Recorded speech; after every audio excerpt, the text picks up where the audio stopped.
warahmatullahi wabarakatuh.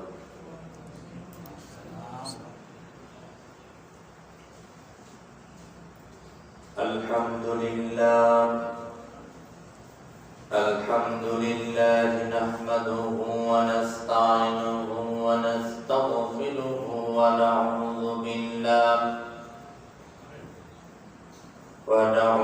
billahi min shururi anfusina wa min sayyiati a'malina. Man yahdihillahu fala mudilla lahu wa man yudlil fala hadiya lahu. ونشهد أن لا إله إلا الله وحده لا شريك له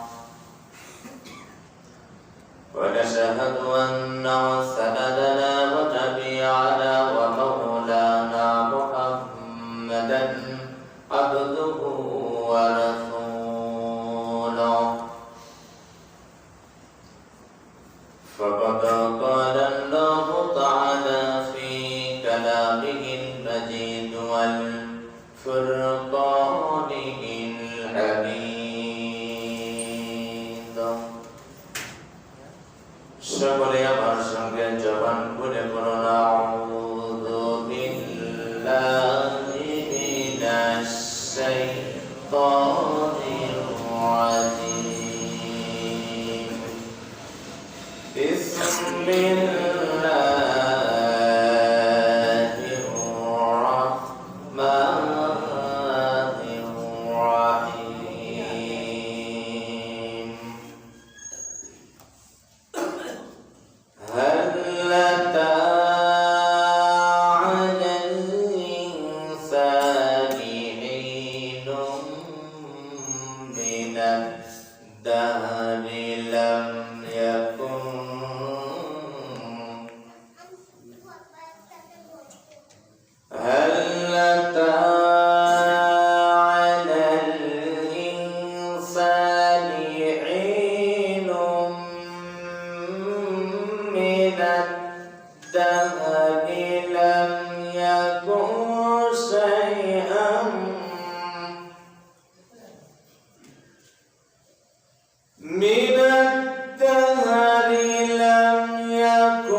Habibana Muhammadan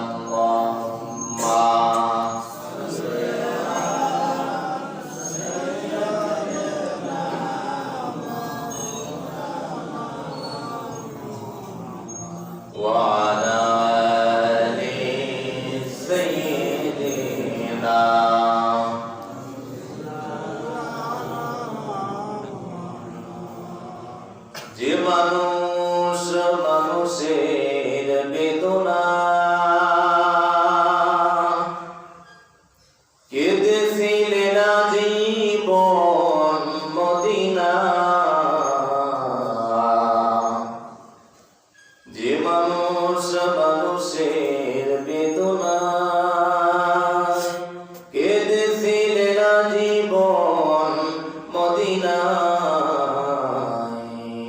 সেই মাটি সেই মানুষ যদি এত সুন্দর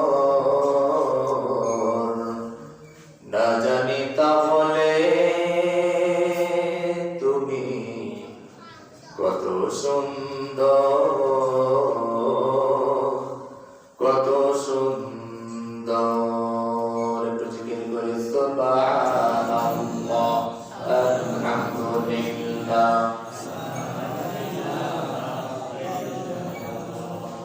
সুবহানাল্লাহ আলহামদুলিল্লাহ লা ইলাহা ইল্লাল্লাহ সুবহানাল্লাহ আলহামদুলিল্লাহ লা ইলাহা ইল্লাল্লাহ।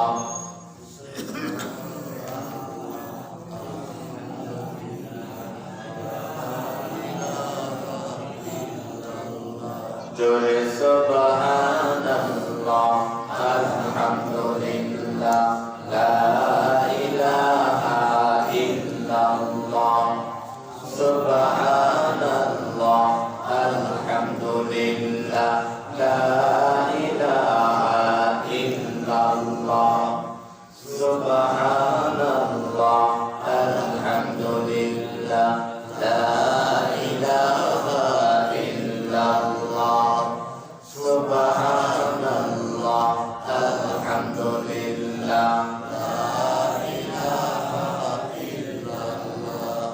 লা ইলাহা ইল্লাল্লাহ মুহাম্মাদুর রাসূলুল্লাহ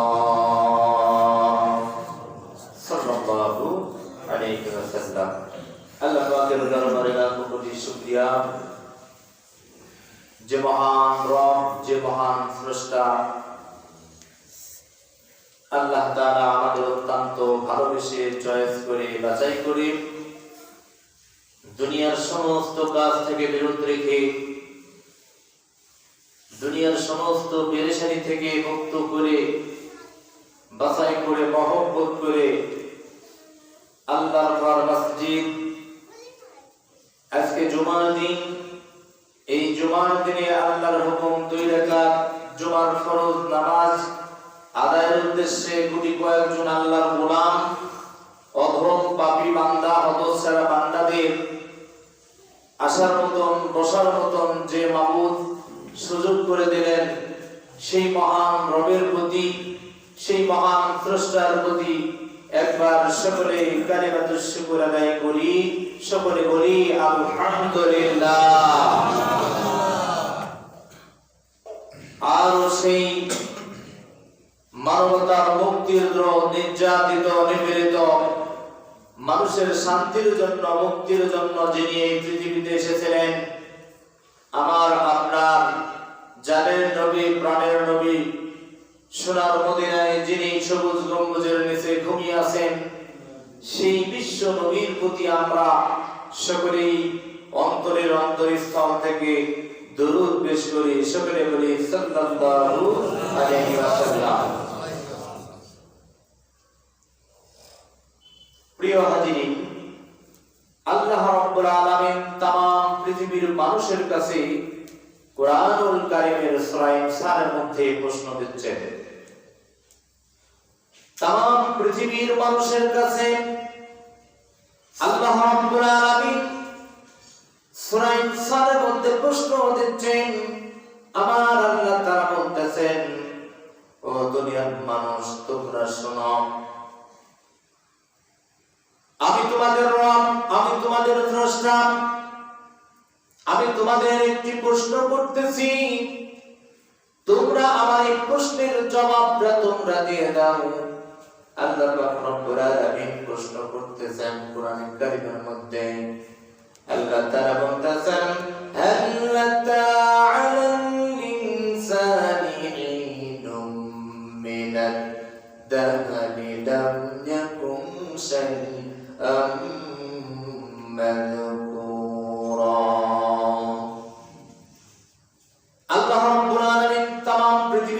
মানুষের কাছে প্রশ্ন দিচ্ছেন, ও দুনিয়ার মানুষ, তোমরা যদি এই প্রশ্নের উত্তরটা যদি দিতে পারো, তোমরা আমার প্রশ্নের উত্তরটা একটু দিয়ে দাও। আল্লাহ তাআলা বলতেছেন, ও দুনিয়ার মানুষ, তোমরা যে আজকে বলিষ্ঠ হয়েছ, তোমার যে অবয়ব, তোমার যে চলাফেরা, তোমার যে দাপট, ও দুনিয়ার মানুষ, তোমাদের প্রশ্ন করতেছি, তোমার চলাফেরা, তোমার দাপট, তোমার উপর দিয়া এমন একটি সময় অতিক্রান্ত হয়েছিল যে সময় তুমি মানুষ বলার মতো কিছুই ছিলে না। আল্লাহ রাব্বুল আলামিন এখানে যে প্রশ্নটি আল্লাহ তাআলা করতেছেন, আরবিতে এই প্রশ্নটি বলা হয় ইস্তাফহাম তাকরীম। ও দুনিয়ার মানুষ, প্রশ্নের উত্তরে হ্যাঁ অথবা না বলতে পারেন, কিন্তু আমার আল্লাহ তাআলা আরবির এখানে একটি কায়দা অনুসরণ করে যে প্রশ্নটি দিয়েছেন, এই প্রশ্নের উত্তর অবশ্যই সকলকে দিতে হবে। প্রশ্নের উত্তর না দিয়ে কেউ কখনো অস্বীকার করতে পারবে না। প্রশ্নের উত্তরে না অথবা হ্যাঁ অথবা না বলার মতন কোনো যোগ্যতা, কোনো কারণ নাই। আল্লাহ পাক রব্বুল আলামিন এখানে প্রশ্ন দিচ্ছেন। আল্লাহ তাআলা বলতেছেন, ও আমার বান্দারা, প্রশ্নের উত্তর দিয়ে দাও। মুফাসসিরে کرام ব্যাখ্যা করেছেন, মুফাসসিরগণ বলেছেন, আল্লাহ তাআলা, আল্লাহ রাব্বুল আলামিন এখানে আলিফ লাম যুক্ত করে ইনসান শব্দের মধ্যে ব্যবহার করেছেন। এই ইনসান দ্বারা তামাম পৃথিবীর মানুষের কথা বলেন না। এখানে মুফাসসিরে کرام ব্যাখ্যা করেছেন, ইমাম ফখরুদ্দিন রাজি রাহমাতুল্লাহ আলাইহি, ইমাম ইবনে আশর রাহমাতুল্লাহ আলাইহি বলেছেন, এই ইনসানের মধ্যে আল্লাহ রাব্বুল আলামিন যে আলিফ লাম দিয়েছেন, এইটা আহাদ অর্থে ব্যবহৃত হয়েছে। এইটা শুধুমাত্র আহাদ অর্থে ব্যবহার করা করেছেন। এর দ্বারা আল্লাহ রাব্বুল আলামিন মূলত দুনিয়ার সব মানুষকে আল্লাহ তাআলা জিজ্ঞাসা করেন নাই, প্রশ্ন করেন নাই, শুধুমাত্র ওই মানুষটিকে প্রশ্ন করেছেন যিনি আমার আপনার আদি পিতা হযরত আদম আলাইহিস সালাম। আদম আলাইহিস সালামকে আল্লাহ রাব্বুল আলামিন প্রশ্ন করলেন, ও আদম, তুমি বলো তো, তোমার উপর দিয়া এক সময়, তোমার উপর দিয়া যুগ যুগ সময় কি অতিক্রান্ত হয় নাই? তুমি মানুষ বলার মতো কিছুই ছিলে না। ও আদম, তুমি বলো। এই কথাটা কেন আদমকে জিজ্ঞাসা করা হলো? একটু চিন্তা করার দরকার, কথাটা কেন বলেন? আল্লাহ তাআলা কেন আদমকে এই প্রশ্নটি করলেন? ও মুসলমান ভাইরা, আল্লাহ পাক রব্বুল আলামিন এই প্রশ্ন তো আদমকে নাও করতে পারতো, কথাটা কিনা বলেন? কিন্তু আল্লাহ পাক রব্বুল আলামিন তিনি যা করতে চান তার বুদ্ধি আর কারো কিছু করার ক্ষমতা নাই, আছে কিনা বলেন? আল্লাহ পাক রব্বুল আলামিন আদমকে প্রশ্ন করতেছিলেন, এরপরে আবার আল্লাহ তাআলা বলতেছেন, ইন্নামা আমরুহু ইযা আরাদা শাইআন আন ইয়াকুলা লাহু কুন ফায়াকুন। আল্লাহ পাক ইচ্ছে করলে কোন বলার সঙ্গে সঙ্গে হয়ে যায়, কথাটা কেন বলে? কোন বললেই তো হয়ে যায়, কিন্তু কোন না বলে আল্লাহ পাক রব্বুল আলামিন দীর্ঘ একটি প্রক্রিয়ার মাধ্যমে আল্লাহ রব্বুল আলামিন আদম আলাইহিস সালামকে তৈরি করলেন। 120 বছরের একটি প্রক্রিয়ার মাধ্যমে আদমকে আল্লাহ রব্বুল আলামিন তৈরি করলেন। আল্লাহ রাব্বুল আলামিন আদম আলাইহিস সালামকে যখন তৈরি করবেন, 40 বছর যাবত আদমকে তৈরি করার জন্য মাটি সংগ্রহ করলেন। এরপরে আল্লাহ তাআলা নিজে তার কুদরতি হাত মুবারক দিয়ে আদম আলাইহিস সালামের একটি পুতুল বানাইলেন। একটা আল্লাহ পাক রব্বুল আলামিন আদমের বডি একটা স্ট্রাকচার তৈরি করলেন। আল্লাহ পাক রব্বুল আলামিন এই বডি একটা স্ট্রাকচার তৈরি করলেন, একটা পুতুল তৈরি করলেন। 40 বছর যাবত মাটি সংগ্রহ করলেন, আর 40 বছর পরে আদম আলাইহিস সালামকে আল্লাহ রাব্বুল আলামিন তৈরি করলেন। কেন তৈরি করলেন? আল্লাহ তাআলা কোন ফায়াকুন বললেই তো হয়ে যায়, কিন্তু 120 বছর যাবত আদমকে কেন আল্লাহ তাআলা একটি দীর্ঘ সময় ধরে একটি প্রক্রিয়ার মধ্যে আদমকে আল্লাহ তাআলা কেন সৃষ্টি করলেন? অবশ্যই চিন্তার বিষয় আছে। কথা ঠিক কিনা বলেন? চিন্তার বিষয় আছে। আদমের দেহটা লম্বা ছিল 60 গজ, 120 হাত লম্বা। এই আদমকে যখন তৈরি করে আল্লাহ পাক রব্বুল আলামিন জান্নাতের মধ্যে শুয়াই দিলেন, জান্নাতের মধ্যে অনেকদিন যাবত এই আদম শুয়েছিলেন। এরপরে ফেরেশতাদের সর্দার চলে আসলেন। ফেরেশতাদের সর্দার আযাজিল ফেরেশতা, এই আযাজিল যাকে বলা হয় ইবলিস, এই ইবলিস আযাজিল ফেরেশতা তার সমস্ত ফেরেশতাদের নিয়ে একটি ক্লাস করলেন। তাদের নিয়ে একটি আলোচনা করার পরে এবার আদম আলাইহিস সালামকে যখন দেখতে পেলেন, অভূতপূর্ণ একটি লম্বা 120 হাত একটি পুতুল শুয়ে আছে, ব্যাপারটা কি? এটা কি? আদমকে ফেরেশতাদের দীর্ঘদিন যাবত দেখতেছিলেন। দেখতে দেখতে যখন কুল কিনারা পেলেন না, আসলে কি বিষয়টা কি বলতাম না, আমাকে আল্লাহ তাআলা 8 লক্ষ বছর যাবত আমি সেজদা দিয়েছি। পৃথিবীর সব মাখলুককে আমি চিনি, আমি চিনতে পারি, কিন্তু এখানে যে শুয়ে আছে এটা কি জিনিস আমি তো বুঝতে পারলাম না। এটা তো ফেরেশতাদের মতো নয়, এটা তো জিনদের মতো নয়, এটা কিসের মতো, এটা কি? যখন কুল কিনারা পেলেন না, চিন্তা করতে থাকলেন। এরপরে আল্লাহ পাক রব্বুল আলামিনের কাছে অর্ডার চাইলেন, আল্লাহ তাআলা এটা তো কি জিনিস আমি তো বুঝতে পারলাম না।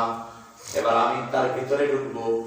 এবার নাকের ছিদ্র দিয়ে এবার আযাজিল ফেরেশতা আদম আলাইহিস সালামের দিকের ভিতরে ঢুকে গেলেন। 1 বছর নয়, 2 বছর নয়, 40 বছর পর্যন্ত আযাজিল ফেরেশতা আদমের দেহের ভিতরে ঢুকে প্রস্রাব দেশ দিয়ে বের হয়। এইভাবে যখন কোনো কিছু যখন পেলেন না, রাগে রাগে আদমের দেহের উপরে, আদমের ওই মূর্তির উপরে, পুতুলের উপরে থুতু নিক্ষেপ করলেন। আল্লাহ পাক বলতেছিলেন, ও আযাজিল, আমি জানি তুমি পদভ্রষ্ট হয়ে যাবে, তুমি এই আমার আদমকে তুমি থুতু নিক্ষেপ করলে।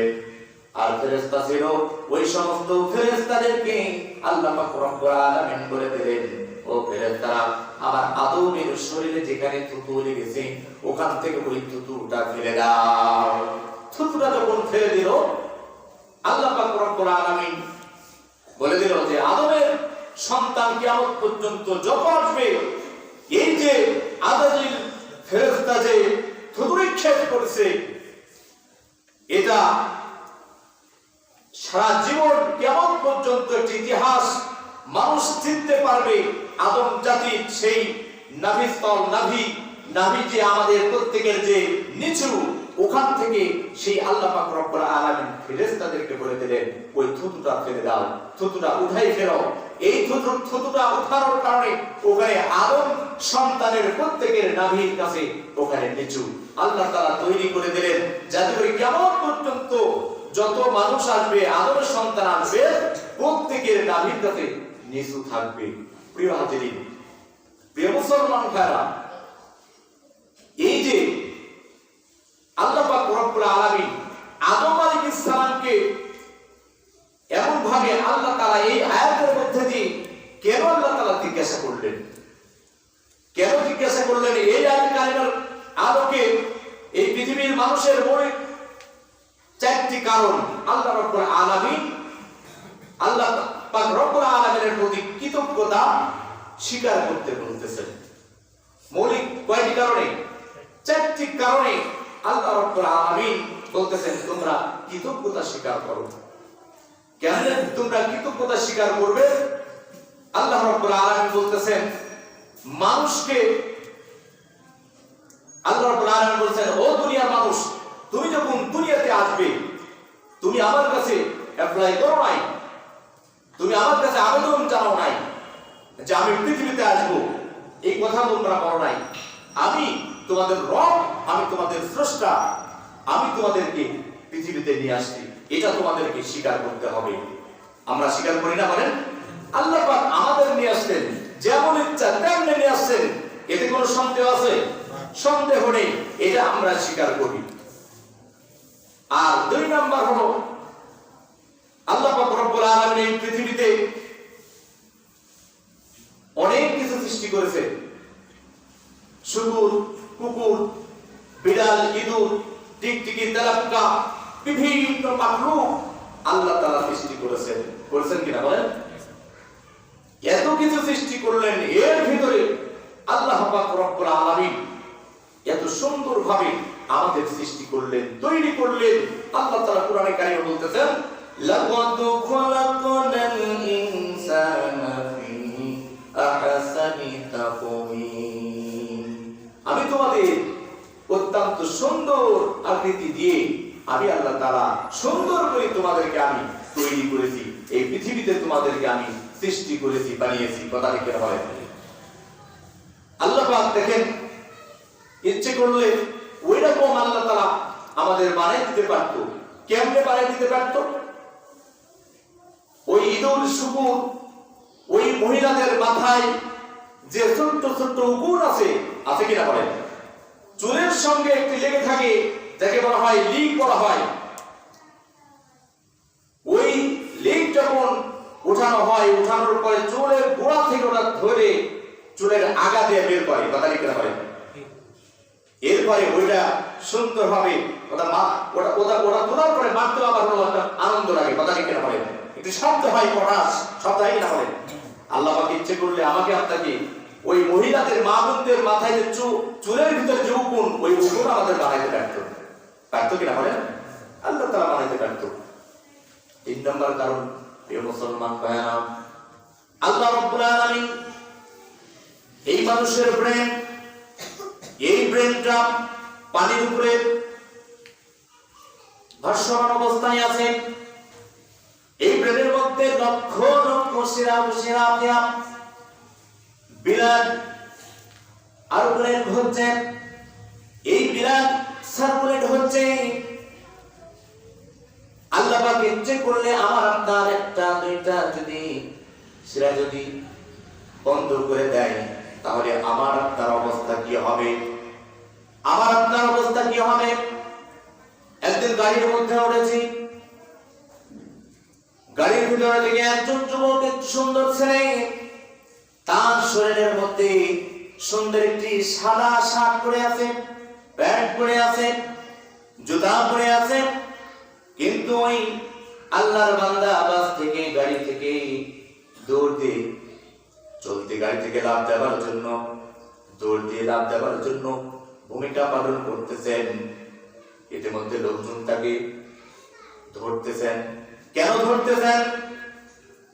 যখন প্রশ্ন করা হয় যে ভাই এই লোকের কি হয়েছে, বলে হুজুর আপনি বোঝেন না, এই লোকটি পাগল হয়ে গেছে।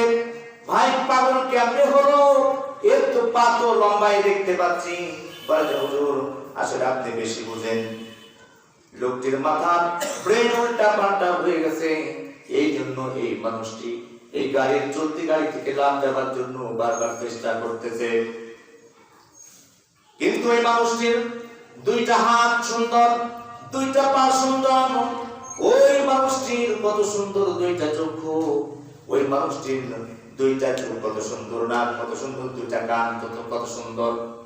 কিন্তু ওই মানুষটি কেন ওই চলতি গাড়ির থেকে লাফ দেওয়ার জন্য বারবার চেষ্টা করতেছে? তার মানে তার মাথার ভিতরে সেরা শুকা গেছে, এই জন্য ওই মানুষটি পাগল হয়ে গেছে। প্রিয় মুসলমান ভাইরা, আমাকে আপনাকে আল্লাহ পাক রব্বুল আলামিন এমন কিভাবে পাগল বানাই দিতে পারত, কথা ঠিক কিনা বলেন? এই জন্য আল্লাহ পাক রব্বুল আলামিনের প্রতি আমাদের কৃতজ্ঞ স্বীকার করতে হবে, কথা ঠিক কিনা বলেন? আমার মাঝে আমি ভেবে দেখেছি, তোমার করুণা খুঁজে পেয়েছি। আমাদের প্রত্যেককে আমাদের নিজেকে প্রশ্ন করার দরকার, একটু ভাবার দরকার, কথা ঠিক কিনা বলেন? যদি আমি আপনি আমাদের নিজের অঙ্গ প্রত্যঙ্গের উপরে যদি আমরা লক্ষ্য করি, তাহলে আমরা বুঝতে পারবো যে আল্লাহ পাকের নিয়ামত আমাদের দেহের মধ্যে কত। আল্লাহ তাআলা নিয়ামত দিয়েছেন, অসংখ্য নিয়ামত, এটা আমরা বলে শেষ করতে পারবো না, কথা ঠিক কিনা বলেন? শেষ করতে পারবো না প্রিয় মুসলমান ভাইরা। এই জন্য আল্লাহ তাআলা বলতেছেন যে আমার বান্দারা, আমার বান্দা, তোমরা আমাকে অস্বীকার করতেছ। আল্লাহ তাআলা কোরআনে বলতেছেন, কাইফা তাকফুরুনা বিল্লাহি ওয়া কুনতুম আমওয়াতান ফাআহয়াকুম সুম্মা ইউমীতুকুম সুম্মা ইউহয়ীকুম সুম্মা ইলাইহি তুরজাউন। বলেন আল্লাহু আকবার। হে মানুষ, তোমরা কিভাবে কুফরি করো? হে মানুষ, তোমরা কেমনে তোমরা আমাকে অস্বীকার করো, কেমনে তোমরা নাফরমানি করো? তোমরা তো সবাই ছিলে মৃত্যু, কথা ঠিক কিনা বলেন? আমি আল্লাহ পাক রব্বুল আলামিন তোমাদের জীবিত আমি আল্লাহ তাআলা নিয়ে আসছি। আবার আমি আল্লাহ পাক রব্বুল আলামিন তোমাদের মৃত্যু দান করব। মৃত্যু থেকে আমি আল্লাহ পাক রব্বুল আলামিন তোমাদেরকে আবার জিন্দা করব। সন্দেহ আছে নাকি বলেন? কোনো সন্দেহ নাই প্রিয় মুসলমান ভাইরা। এই জন্য আমাদের লক্ষ্য করতে হবে, ও মুসলমান ভাইরা, আল্লাহ পাকের শুকরিয়া আমাদের বেশি বেশি করে আদায় করতে হবে। কেননা আল্লাহ পাকের প্রতি আমাদের কৃতজ্ঞতা বেশি বেশি করে আদায় করতে হবে। যদি আমরা কৃতজ্ঞতা স্বীকার না করি, আমার আল্লাহ পাক রব্বুল আলামিনের কোনো ক্ষতি হবে না, কোনো লস হবে কিনা বলেন? কোনো লস হবে না। এই জন্য আমাদের নিজের দিকে লক্ষ্য করতে হবে। আমরা কেন এত অহংকার, এত মহত্ব, এত দাপট, এত কিছু আমরা বড়াই কেন করতেছি? আমাদের একটু চিন্তা করার দরকার। প্রিয় মুসলমান ভাইরা, আল্লাহ পাক রব্বুল আলামিন পবিত্র কোরআনে কারীমের মধ্যে আল্লাহ তাআলা বলতেছেন, ইন্না ফী খালকিস সামাওয়াতি ওয়াল আরদি ওয়া ইখতিলাফিল লাইলি ওয়ান নাহারি লাআয়াতিন লিউলিল আলবাব। আল্লাহ তাআলা বলতেছেন, আমার বান্দা, আরে তোমারে তো আমি মাটি দিয়ে আমি তৈরি করলাম, কথা ঠিক কিনা বলেন? মাটি দিয়ে তোমাদের আমি বানালাম। আর মহিলাদের, পুরুষের স্পার্ম এবং মহিলাদের ঘাম, এই দুটো মিলে আমি তোমাদের তৈরি করলাম সুন্দর করে, গোশত দিয়ে, রক্ত দিয়ে। আমি আল্লাহ পাক রব্বুল আলামিন কুচি কুচি হাত দিয়ে আমি একটি তোমাদের বডি, একটি স্ট্রাকচার তৈরি করলাম। আমার বান্দারা, তোমরা কেন কৃতজ্ঞতা স্বীকার করো না? ফাকাসাউনাল ইযামা লাহমা, গোশত দিয়ে, চামড়া দিয়ে, রক্ত দিয়ে কত সুন্দর করে আমার আল্লাহ তাআলা আমাদের সৃষ্টি করলেন, কথা ঠিক কিনা বলেন? আজকে তুমি অস্বীকার করতেছো, কুফরি করতেছো, নাফরমানি করতেছো। আমার বান্দা, সাবধান হয়ে যাও। কে বলতেছেন? আল্লাহ। প্রিয় হাজিরিন, প্রিয় মুসলমান ভাইরা, এই জন্য আমাদের ভিতর থেকে অহংকার দূর করে ফেলতে হবে। আল্লাহর শুকরিয়া জ্ঞাপন করতে হবে, আল্লাহর শুকরিয়া জ্ঞাপন করতে হবে। যদি আমরা আল্লাহর শুকরিয়া বেশি বেশি জ্ঞাপন করি, তাহলে আমার মাওলা আল্লাহ তাআলা খুশি হয়ে যাবে, কথা ঠিক কিনা বলেন? প্রিয় মুসলমান, যতটুকু আলোচনা করলাম, আমরা প্রত্যেকেই আলোচনাগুলো শুনে যাতে করে আমল করতে পারি, আমল করে যেন চলতে পারি। আল্লাহ পাক রব্বুল আলামিন আমাদের প্রত্যেককে কবুল করুন। ওয়া আখিরি দাওয়ানা আলহামদুলিল্লাহি রাব্বিল আলামিন। আসসালামু আলাইকুম ওয়া রাহমাতুল্লাহি ওয়া বারাকাতুহু।